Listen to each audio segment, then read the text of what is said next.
Olá pessoal, como vocês estão? Espero que bem, superando esse período aí de quarentena, mas estudando, não podemos deixar as coisas esfriarem, mesmo porque vocês estão no quinto ano, finalizando o curso, e é importante que vocês não deixem que as matérias esfriem, prossigam aí nos estudos. Nós falamos então, na última oportunidade, sobre as alegações finais, aquela medida que nós apresentamos, seja oral, na audiência de instrução e julgamento, ou seja por memoriais, caso o juiz conceda prazo para tanto.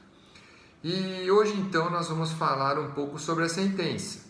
A sentença está prevista lá no artigo 381 do Código de Processo Penal. E vocês vão ver que a sentença aqui no processo penal, ela não difere muito do que acontece lá no processo civil. Lá no processo civil nós aprendemos que a sentença ela é dividida em relatório, fundamentos e dispositivo.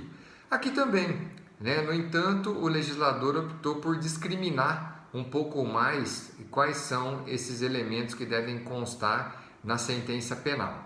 Então, o artigo 381 dispõe lá o seguinte: a sentença conterá, inciso 1º, os nomes das partes, quando não possível, as indicações necessárias para identificá-las. Inciso 2º, a exposição sucinta da acusação e da defesa. Veja bem, pessoal, quando nós falamos aqui no inciso 1º e no inciso 2º do artigo 381, essa previsão nada mais é do que o relatório. Então, o que o juiz vai fazer lá? O juiz vai mencionar o nome das partes. Então, se tiver uma ação penal movida pelo Ministério Público, então ele vai identificar lá que a Justiça Pública promove ação penal em face do réu fulano de tal, ou seja, ele vai identificar as partes.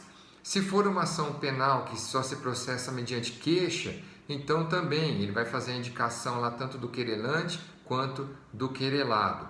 E o outro item aqui previsto no inciso 2º é a exposição sucinta da acusação e da defesa.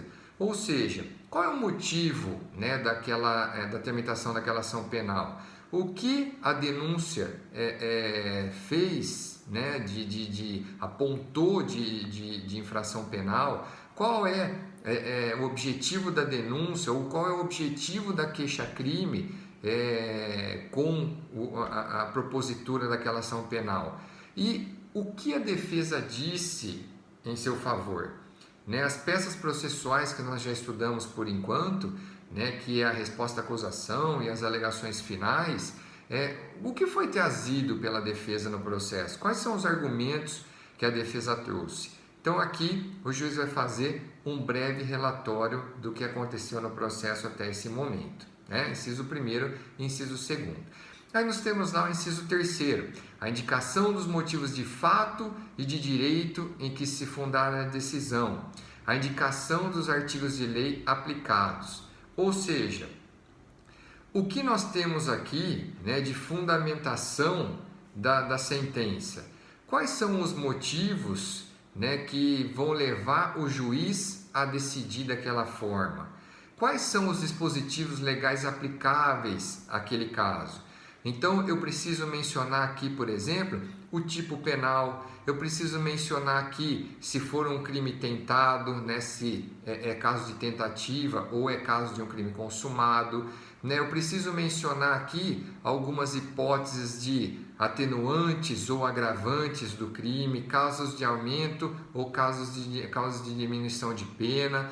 Então, nesta oportunidade, o juiz vai trazer na sentença quais são os elementos do processo que o levaram àquela convicção, sempre baseados, logicamente, na previsão legal.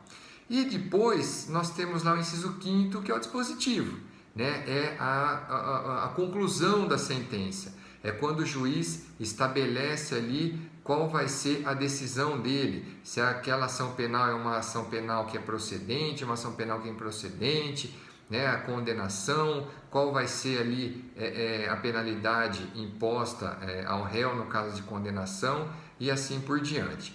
Esses elementos, pessoal, são elementos essenciais da sentença, né? Então eles devem naturalmente, obrigatoriamente, compor a sentença. E por fim, lá no inciso 6º, a data e assinatura do juiz, que é a oportunidade em que ele se identifica, né, como prolator daquela decisão e o momento em que foi feito. Se a sentença for proferida no processo, né, aquilo vai constar na audiência, né, aquilo vai constar naquele momento processual que foi praticado. Se o juiz for proferir a sentença numa outra oportunidade, também deverá ali colocar a data e a sua identificação para que seja de conhecimento das partes quando ela foi prolatada e por quem ela foi prolatada. Tá bom, pessoal? Então, deem uma olhada lá com calma no artigo 381 do Código de Processo Penal para vocês verificarem com calma quais são esses elementos essenciais da sentença. Tudo bem até aqui? Um grande abraço a todos e até a próxima.